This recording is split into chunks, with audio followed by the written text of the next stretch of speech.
దేవుడు హెచ్చరించినప్పుడు హెచ్చరికను కనుక పట్టించుకోకపోతే చరిత్రలో చూస్తున్నాం ఎలాంటి పరిస్థితుల్లోకి వెళ్ళారు. బ్రెజిల్ అనేటువంటి దేశానికి రాష్ట్రపతిగా నవిస్ అనేటువంటి ఆయన పోటీ చేశాడు. నవిస్ అని ఆయన పోటీ చేస్తే ఉన్నాడు తెలుసా, నాకు 5 లక్షల ఓట్లు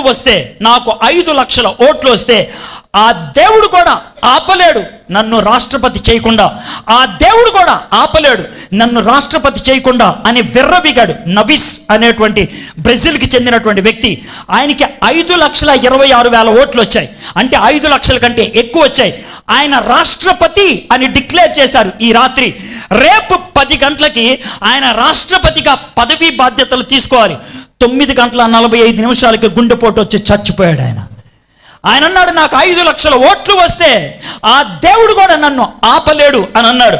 కానీ ఆయన్ని ఆపేయటం మనం చూస్తున్నాం.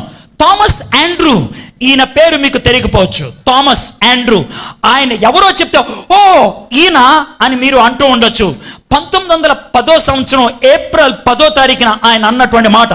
1912 సంవత్సరం ఏప్రిల్ 10వ తారీఖున ఆయన కెనడాలో మాంట్రియల్ అనేటువంటి ఊర్లో ఆయన ఒక సముద్ర తీరాన్ని, అట్లాంటిక్ సముద్ర తీరాన్ని నుంచొని ఒక పడవకి జెండా ఊపుతూ ఈ మాట అన్నాడు, ఈ ప్రపంచంలో ఇంత పెద్ద పడవ ఎవడో కట్టలేడు ఇప్పుడు దాకా, కనీసం నోవహు కట్టలేదు.